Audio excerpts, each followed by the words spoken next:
Ago, I spoke with the Prime Minister and began by asking about his Oval Office visit with the President. I was very happy with the meeting. I found President Trump refreshing in the sense that completely someone who's a straightforward man, no mixing of, no juggling with words.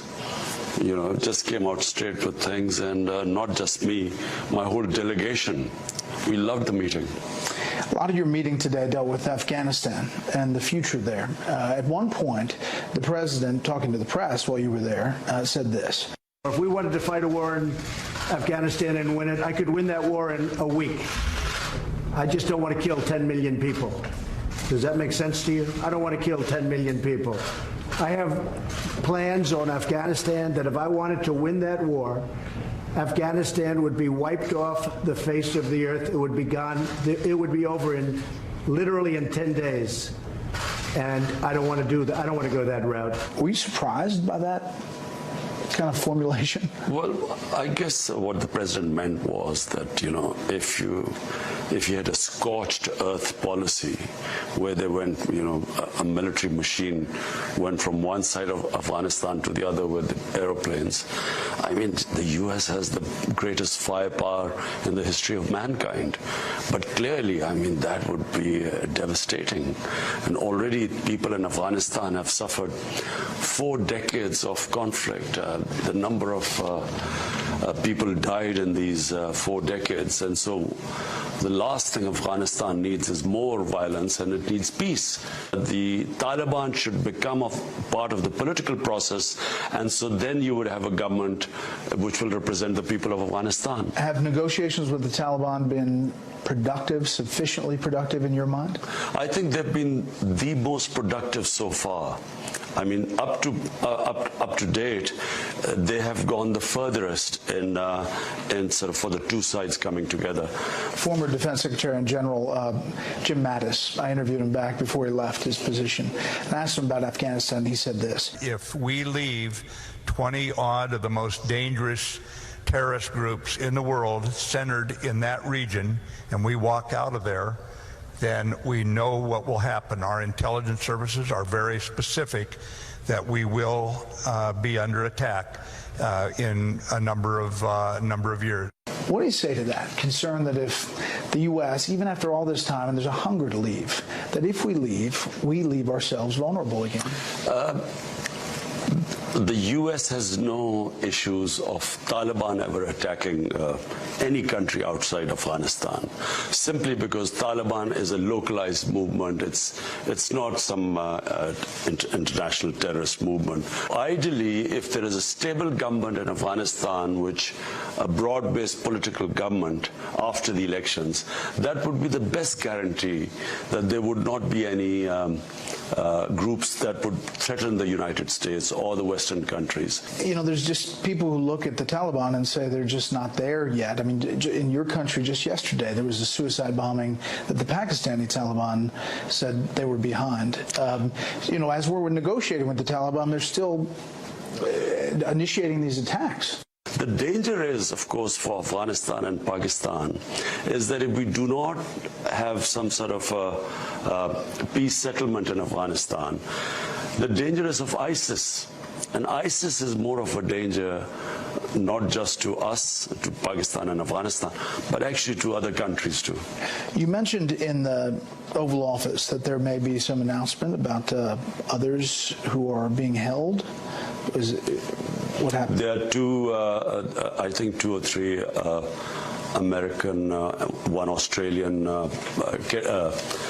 who have been kidnapped, who've been held in Afghanistan, and Pakistan is playing its part, and I think we are very close. We hope to give some good news in the next 48 hours. Fantastic. Will you release the jailed doctor Shakil Afridi in Pakistan, who many believed helped the CIA bring down bin Laden? This is a very emotive issue because Shakil Afridi in Pakistan is considered a spy. And for the U.S. A spy for the U.S. And, you know, we in Pakistan always felt that we were an ally of the U.S. And if we had been given the information about Osama bin Laden, we should have taken him out. But you understand that the skepticism of the ISI and all of the leaking that was going on early days. And yet it was ISI which gave the information which led to the location of Osama bin Laden. Because if you ask CIA, it was ISI which gave the initial location through the phone connection. But the U.S. was acting after being attacked on 9/11 to try to get the mastermind. But bear in mind that Pakistan was fighting the war for the U.S. I mean, Pakistan wasn't attacked. So you're trying to get a good relationship. Why not let this doctor go? But at the time, it hugely embarrassed Pakistan. Pakistanis were embarrassed. Here we were an ally of the U.S. And the U.S. did not trust us. And they actually came and bombed and killed a man in our territory. I think it was not just a man, the terrorist who killed 3,000 plus Americans. Well, let's not forget that Pakistan lost 70,000 people in this fight. We were fighting this war for the U.S. and we lost all these people fighting this war. So there was obviously a lot of anger about the way this whole thing was done. But, you know, that's all in the past. You're a new prime minister. You can make a decision, can't you? There are some decisions in a democracy which, you know, even a prime minister finds it difficult because we do have an opposition. But this is something that can be negotiated. Over time. Yes, we have. We also have someone in prison in the U.S. It's a frail woman called Afia Siddiqui. So, yes, we could negotiate some sort of a swap. Was that talked about today?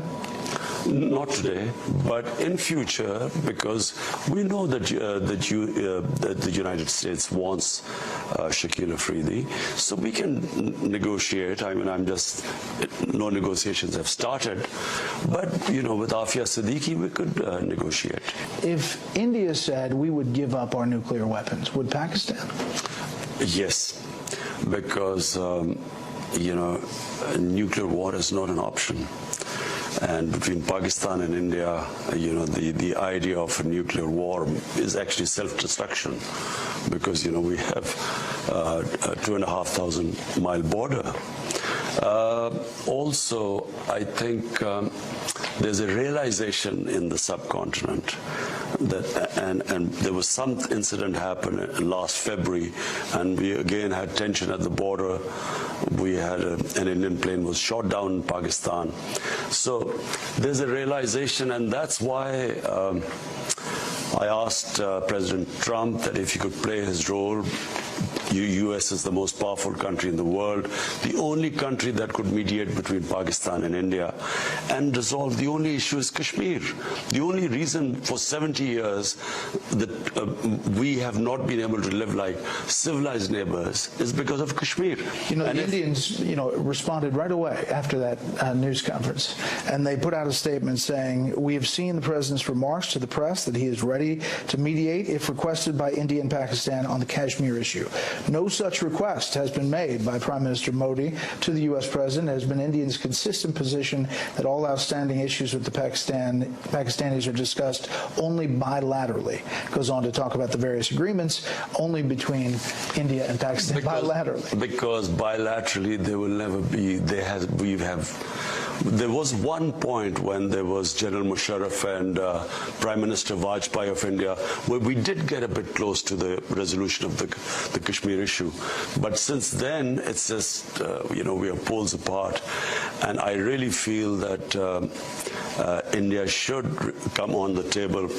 U.S. could play a big part. President Trump certainly can play a big part. And, you know, this is we're talking about 1.3 billion people on this earth. You know, imagine the dividends of peace if somehow that issue could be resolved. Do you think Iran wants a nuclear weapon?